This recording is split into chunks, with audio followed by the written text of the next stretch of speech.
नमस्कार, मेरा नाम आलोक है। आप लाइव देख रहे हैं। बिहार की सियासत से जुड़ी हुई सबसे बड़ी खबर निकल के आ रही है। क्या बिहार सरकार के राजस्व एवं भूमि सुधार मंत्री राम सूरत राय अब इस्तीफा देंगे?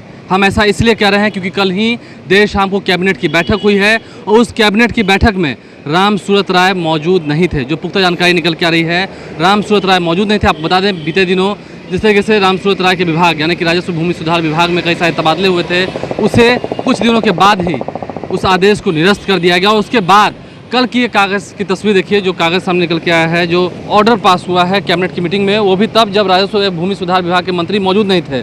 बिहार अमीन सह राजस्व कर्मचारी संवर्ग नियमावली 2022 को निरस्त करते हुए अमीन संवर्ग नियमावली 2013, संशोधित नियमावली 2016-17 और बिहार राजस्व कर्मचारी संवर्ग नियमावली 2011 को पुनर्जीवित किया जाता है। पुनर्जीवित करने के संबंध में कल फैसले लिए गए हैं। अब ऐसे में राजस्व कर्मचारी संवर्ग नियमावली को निरस्त तो कर दिया गया साल 2022 में जो इस नियम को लाया गया था, लेकिन अब राजस्व भूमि सुधार मंत्री हैं राम सूरत राय। ऐसा दिख रहा है कि सरकार के साथ उनके संबंध ठीक नहीं हैं। बीते दिनों उन्होंने कई सारी ऐसी बातें भी रखी थी। कल जब उन तमाम विवादों के बाद पहली दफ़ा कैबिनेट की बैठक हुई तो कैबिनेट की मीटिंग में राम सूरत राय शामिल नहीं हुए। हालांकि उनके विभाग के अधिकारी उस कैबिनेट की मीटिंग में थे।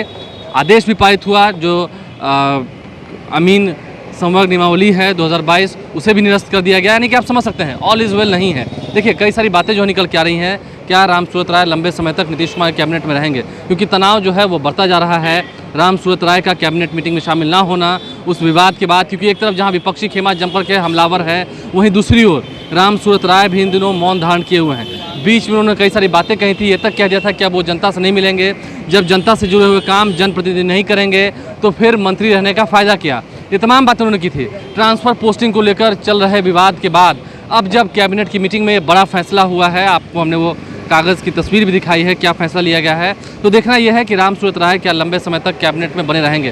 क्योंकि अब जानकारी ये निकल के आ रही है कि वो राजधानी पटना में ही है। ऐसी कौन सी बात हो कि राजधानी पटना में रहते हुए भी कल जब मंत्रिपरिषद की बैठक हुई, कैबिनेट की बैठक हुई देर शाम को, तो उसमें वो मौजूद नहीं थे। और उनकी मौजूदगी के बिना ही ये बड़ा आदेश जो है उनके विभाग में जो संबंधित उनका विभाग है उसमें ये आदेश जो है वो पारित कर दिया गया है, आदेश लागू कर दिया गया है। जो तमाम नियमावली थी अमीन संवर्ग नियमावली जी थी 2022 की, उसे निरस्त कर दिया गया है। तो क्या ऑल इज़ वेल नहीं चल रहा है? राम सूरत राय के विभाग में एक बड़े आदेश को निरस्त कर देना, जो कैबिनेट से पहले से ही प्रस्ताव से पारित था, राम सूरत राय का कैबिनेट की मीटिंग में ना पहुंचना और पहले से ट्रांसफ़र पोस्टिंग को लेकर चल रहे विवाद के बाद क्या अब एक बड़ा फैसला लेने की ओर है राम सूरत राय? बिहार सरकार के मंत्री हैं, क्या होगा कह नहीं सकते हैं। क्या एनडीए में सब कुछ ठीक है? और अगर वो इस्तीफा देंगे तो क्या नीतीश कुमार इस्तीफा मंजूर कर लेंगे?